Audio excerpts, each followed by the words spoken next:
Hello, this is Jane Turner with Whistleblower Network News.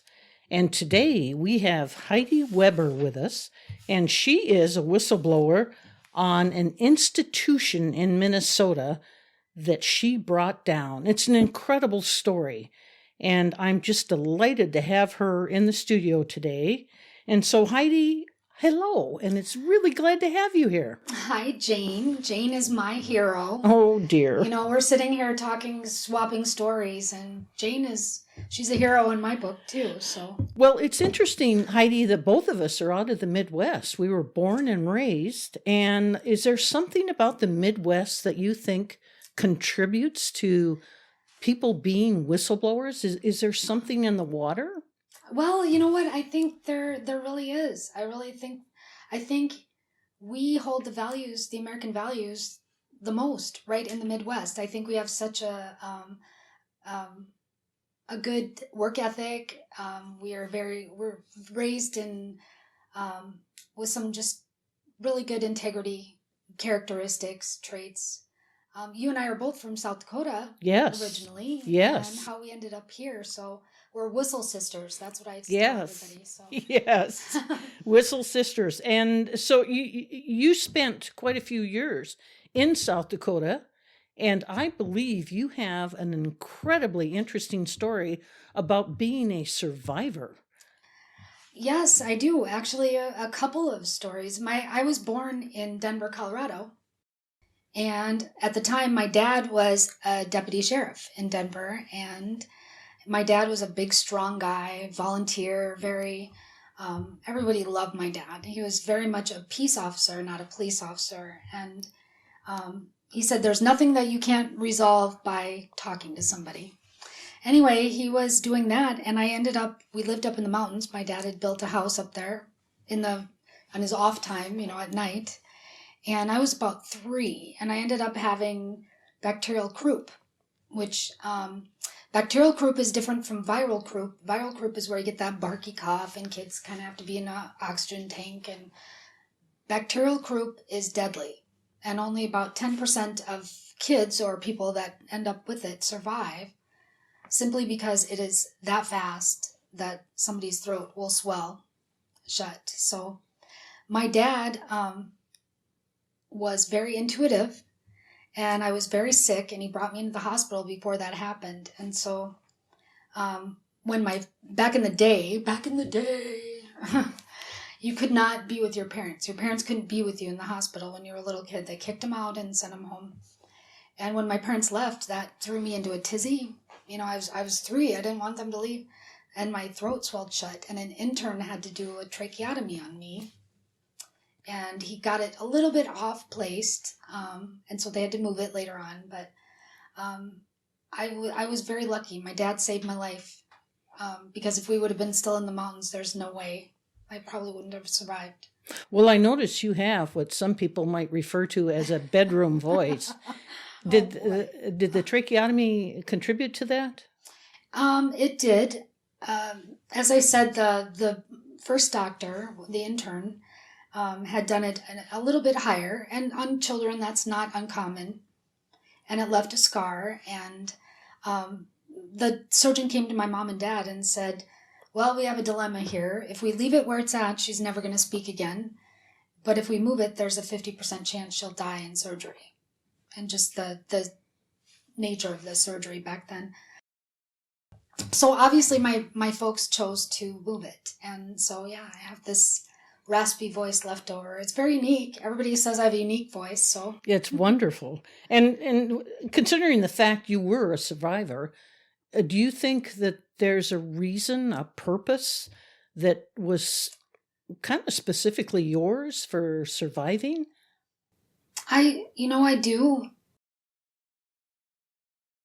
I don't even know how to explain it. And, without getting into a big philosophical, spiritual, talk about religion and everything else, I thought about that many times. And then I think about all the things that have happened in my life and all the different choices that I had to make. Mm-hmm. I was with somebody who was very abusive to me. I was first married to someone who was very abusive. And I remember saying, I will never be anyone's victim again. And I truly meant that. I try not to hurt anyone. I never want to do that, but I'm sure not going to be a doormat anymore for anyone either. So I am a survivor. Yes, you are.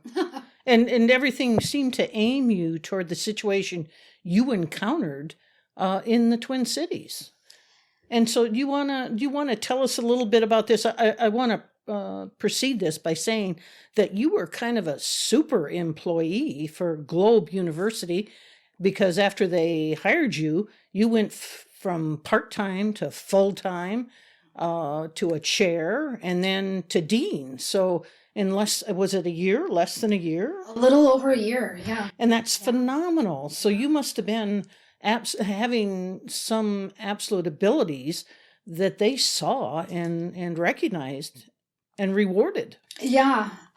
It was,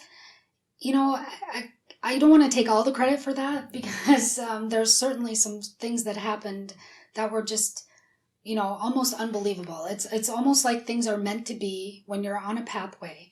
And the older I get and the more I go through in my life, the more I see that there is a definite path. If nothing happens by chance, truly. I don't feel that anything happens by chance, because it got to a point where I had no other choice. You're on a road and you're going down this road in this car, and you can't veer off if you wanted to.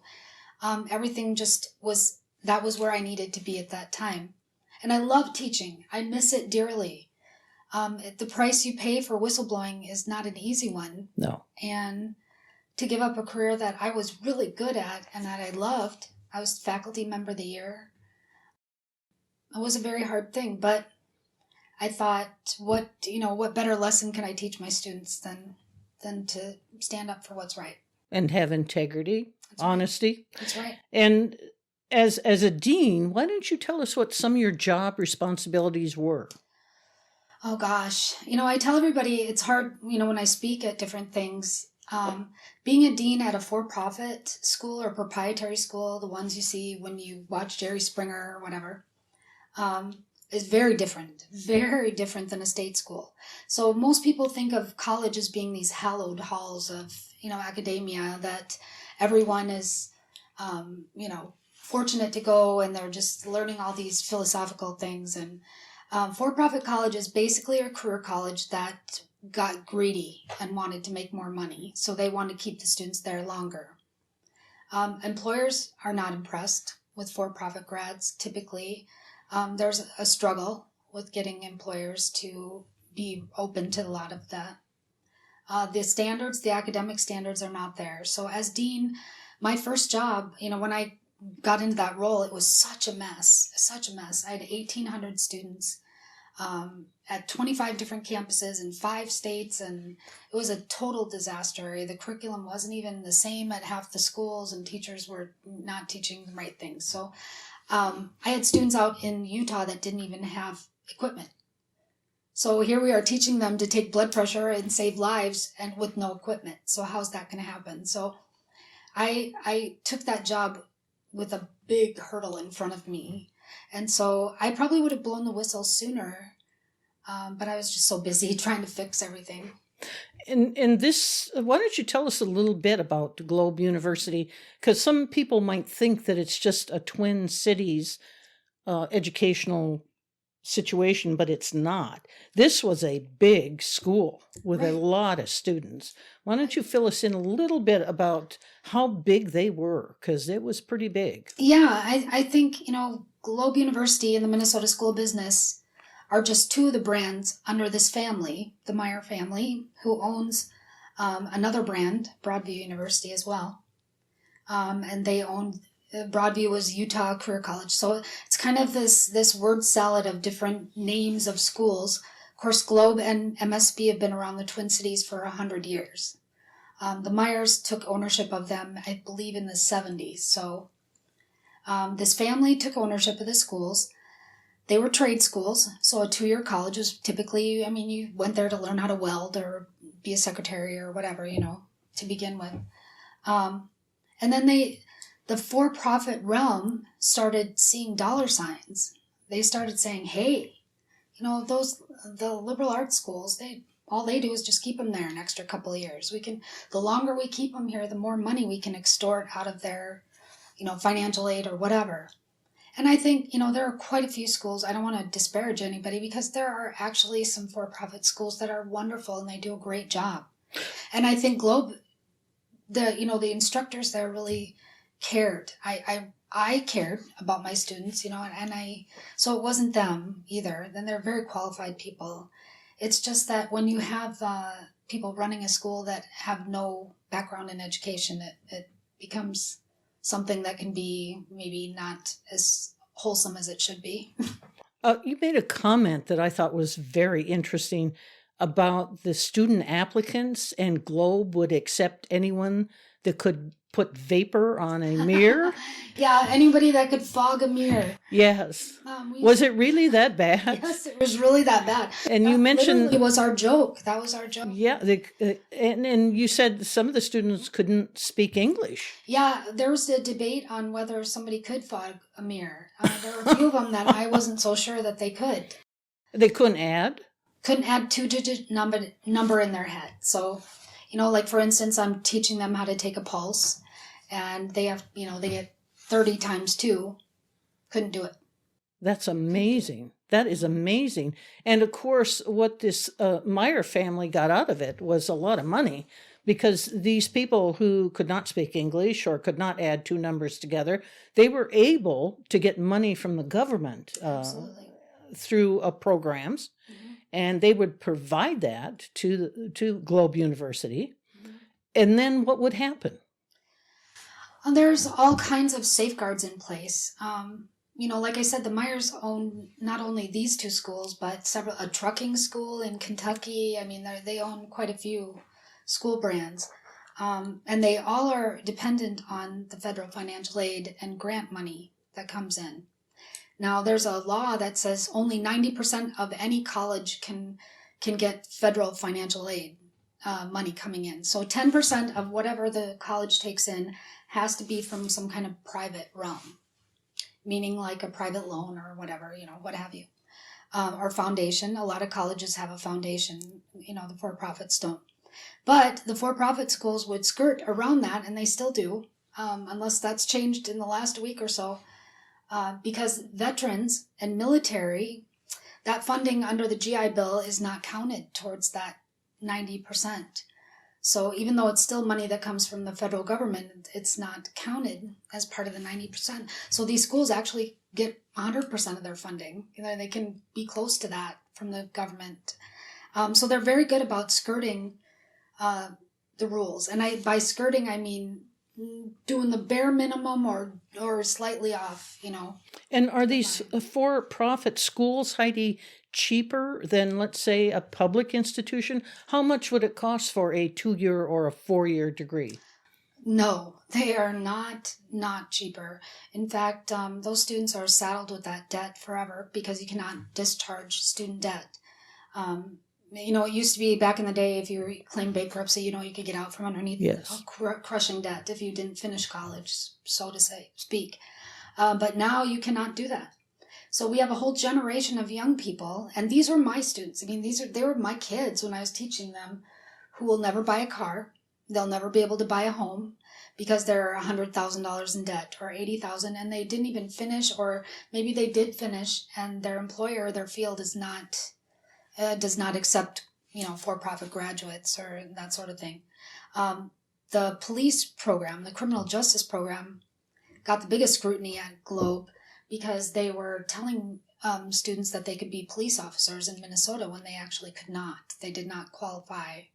So they had students graduating, spending $80,000 on a 4-year degree or what have you, who couldn't work as police officers, and they had been told that they could. And what was the reason, Heidi, that they could not work as police officers?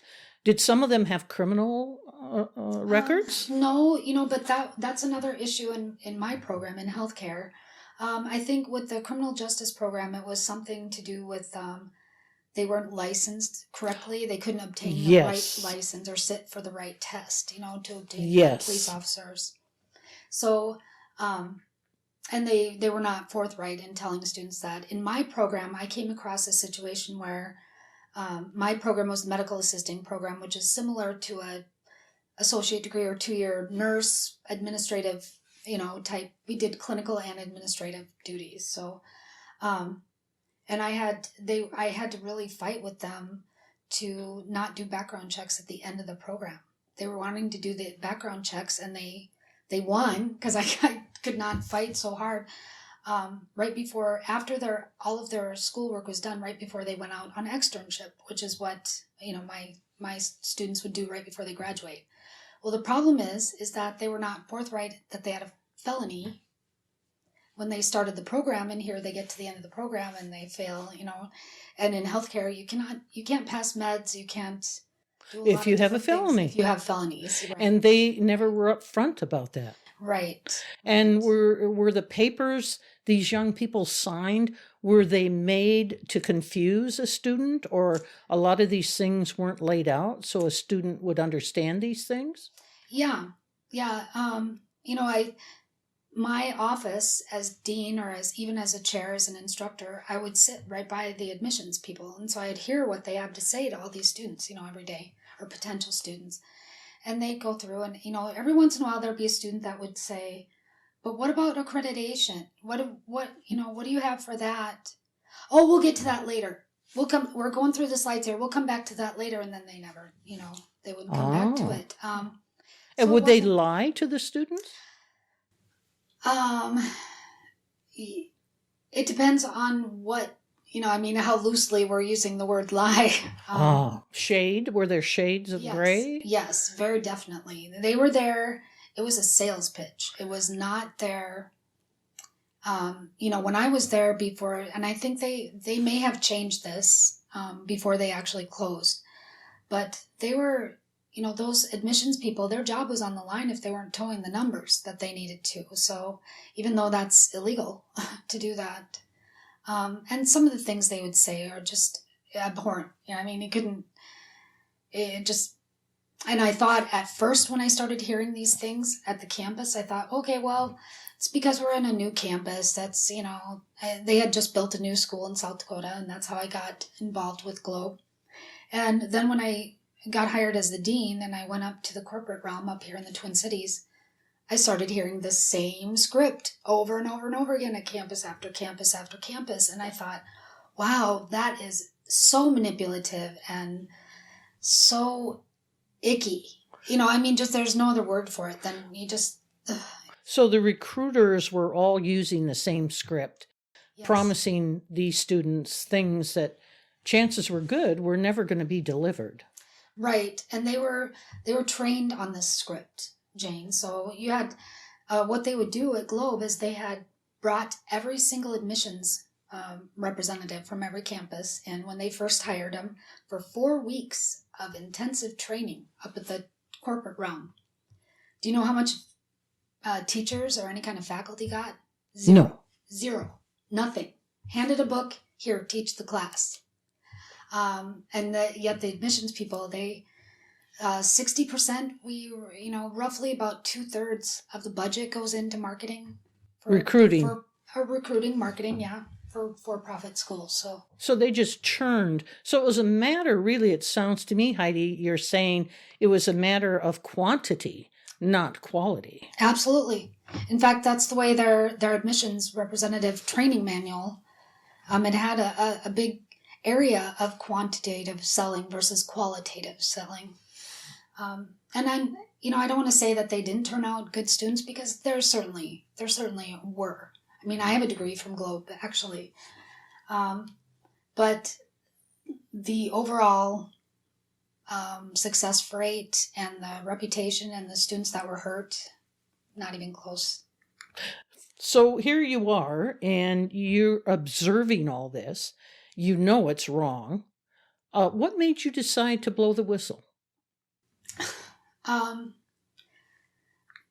My dad had kidney cancer when I took this job, and I remember thinking, oh gosh, do I really want to move my family from South Dakota away from him?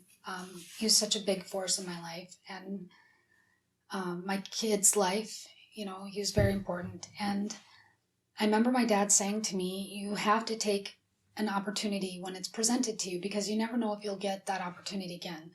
And he said, you're good at this. You're a good teacher, and I think this would be a good opportunity for you.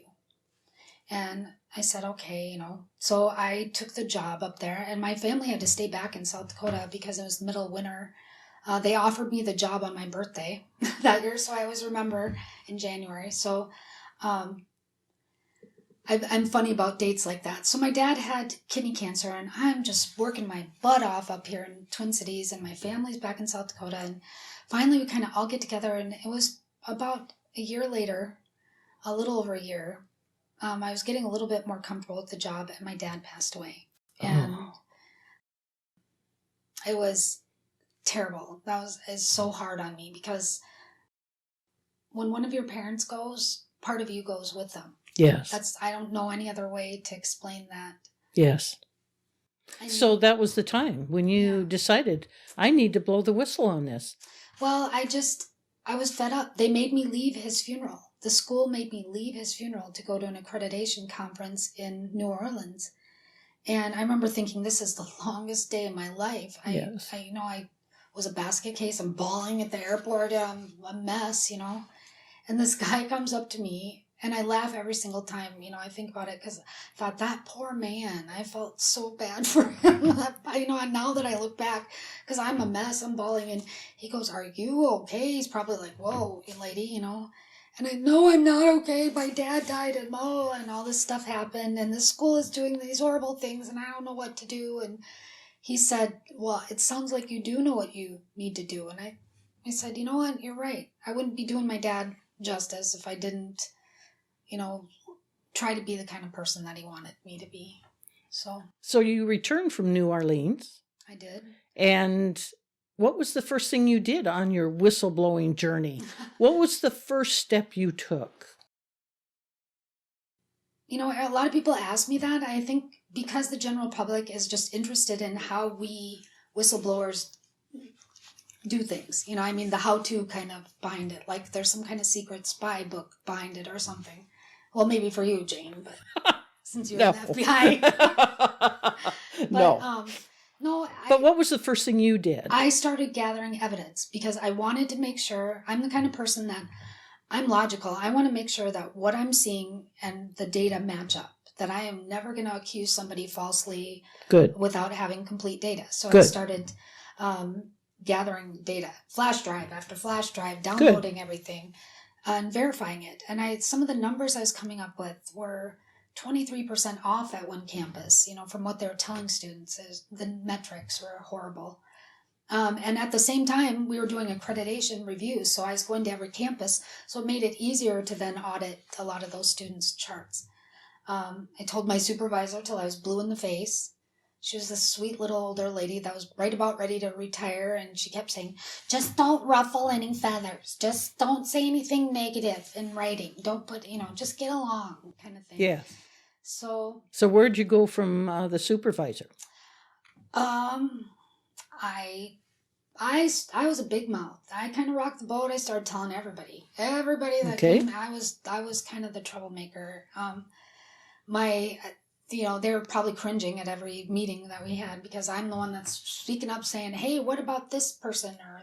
And you got to think at the same time, I'm getting bombarded with calls from students that are upset, that are mad at me because they're looking at me being the dean as being responsible. So. Sure. And as in most whistleblower journeys, they tell you to follow the chain of command. Mm-hmm. So who did you go to next? I went to the provost, who was a new person at the time. And the provost ended up threatening me down the line. He called me in his office and put his chair right in front of the door as a very blocking move, a very purposeful move, and proceeded to go on to tell me that I better just get along, with everybody type thing, or else my job could be in jeopardy. And I remember thinking, well, I already knew that. I already knew my job's going to... Because when you're a whistleblower, you know either one of two things is going to happen. And it's probably not the good one. It's not the good thing that happens. That's right. So you know that already. It doesn't make it any easier when you come down to that point. But I went to the president. I went all the way to the president. Okay. The chief operating officer. I went to her, and she just did not want anything to do with me. Her and I would buck heads quite a bit, and she was a very. She had been with Globe for 20 some years, and she never worked anywhere else. And I went to the president because he was the son of the owners, and I don't have anything against the owner, the family, and I think the son genuinely cared about the school. I think he was clueless as to what was going on. He had no idea what was happening right under his feet, but I think he really cared. He would have not wanted something bad, And so what did the president tell you? He sat there and listened to me, and his eyes got this big. And I said, because I'm just rattling it off, because I'm thinking, at that point you're nervous. You're just trying to get it all out, like, bleh. And he got up from his desk and he said, okay, Heidi, we're going to go and schedule 3 meetings. We're going to go down here and we'll get them scheduled. And I want you to tell everybody, every single corporate leadership. And I thought, perfect. Because at that point, I was like, well, it's either now or never. So right. There was hope here. So what happened then? I gathered all my evidence, and I was, like I said, I like to be prepared and so that I'm making logical and making sense, that I'm not this emotional, but, and I just detailed everything out to every regional manager, the compliance officer, the chief operating officer, everyone, every single leadership. And through these 3 Mondays, it was 3 Mondays that these were scheduled, I just sat there and I remember being dumbfounded, because here's a whole boardroom of people and none of them looked surprised at anything that I was saying. And I thought, well, this is so strange. I expected at least one person to get fired up or no, and I remember even saying to them, you're going to get sued. You are going to get sued by a student. It will take down the school. And just nothing, the emoji that's just the flat line, So after those 3 meetings, what happened? 3 days after the 3rd meeting, I was called into the office on a Friday at 5:00 and told that they were taking the program in a different direction, and I was terminated. But the funny thing is they handed me a non-disclosure immediately that they had already typed up ready to go. And I'm reading this going, oh my gosh, this is not a surprise. It is kind of, but it's not, because they had just given me a positive performance evaluation. So I remember thinking, well, I'm kind of fireproof. I can't imagine that they would fire me right now because I just got to, they can't say I'm a bad employee. Right. You just gotten a good performance report. So I thought, if I'm ever going to blow the whistle, now's the time to do it. So, but no, that didn't make any difference. And it said on there that my husband couldn't even talk. Like, no, I couldn't even, it was ridiculous. So I told them where they could file that paper, at least for a while. I said I would look at it, but I went home and had a nervous breakdown, basically, because it had all hit me at once, that. Yes. Now, I understand that you were told that no whistleblower case in the state of Minnesota has a chance of being won. You'll never win a whistleblower case in Minnesota, yep. And, I'm sure you heard the same thing. I was told the same thing, yes. Well, my attorney was told the same thing, yes. I didn't even know anything about anything. I didn't know anything about whistleblowing legally. I didn't know. You kind of have an inkling, but you never hear of, I think, just like everyone else, I think of whistleblowing as being when somebody runs to the media, or like Snowden or Assange, And so I never even realized there's this whole other realm. And I was writing a book at the time, a college textbook, and my publisher said, well, that's illegal, Heidi. You need to find a lawyer and, sue them. They cannot fire you for reporting. And so I kind of called around. I looked up whistleblower attorney, and believe it or not, there were some in Minneapolis. I was shocked because I didn't even think I would find that. And I went, my husband, Matt, and I went and talked to him. And this one said, well, you can give me a retainer of $10,000 and I'll write a few letters and maybe you'll get $3,000 or $4,000 back. But you'll never win a whistleblower case in Minnesota. The law is way too strict here. It'll never happen. Heidi, that's very, very typical that a whistleblower will contact an attorney and they will say something like that. Give me $50,000 up front and I'll see what I can do. And that's got to be incredibly discouraging. But that didn't discourage you. It didn't. And thank goodness, because I was close to being discouraged at that point. When you're let go, even when you know that you haven't done anything wrong, your ego takes a beating, and that's pretty hard on you. And especially when it's a career that you love and you did really well. Yes, but you did find an attorney. I did. I reached out one more time to an attorney, Clayton Hallinan, in downtown Minneapolis, and he and I have been on this journey for a long time. He was great. He listened to me for 30 seconds and said, "Yep, I'm taking your case, and nope, you don't have to pay me a dime until we win." Now that's a good attorney. That's a great attorney. And you did go to trial. We did. What? I never thought we would, but we did. And what year was that you had your trial, and it was successful? Mm-hmm. Yeah, in 2013, August of 2013, and this whole whistleblower thing is a lot of hurry up and wait, and wait. If you're not familiar with the legal realm, it's a lot of pins and needles, and it's not in favor of the plaintiff necessarily. I mean, you have to jump over a lot of hurdles to get your day in court. Yes, but not only did you win, but I understand that some of the people on the jury reached out and told you how fabulous they thought you were. Yeah. The foreman of my jury, I had actually reached out to them because I wanted to tell them how grateful I was to each and every one of them for giving me my life back. It wasn't about money, and it certainly wasn't about money because I got a very modest amount. But it was about just giving me vindication of having the dignity of having my life back for not doing anything wrong in the first place. So, yes. And she sent me the most beautiful note that I will cherish forever. And she just said, we all knew that justice was being done that day. And Good. Yeah. And Globe University appealed. They did all the way until they could exhaust no more appeals, all the way to the state Supreme Court, which it was upheld. My verdict was upheld the whole way. So it was a success. And not only was your jury trial and the appeals a success, but you have gone on to do some really wonderful things. Do you want to share with our audience what you have done? Because it's pretty impressive. Well, you're giving me too much credit, Jane. You really are. After I was done with that, I wanted to distance myself from that whole word whistleblower as far as I could possibly distance myself.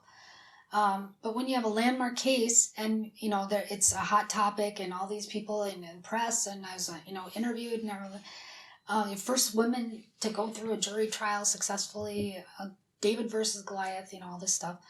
And the funny thing is nobody in my little small town knows about this. So, it's better off quiet that way. But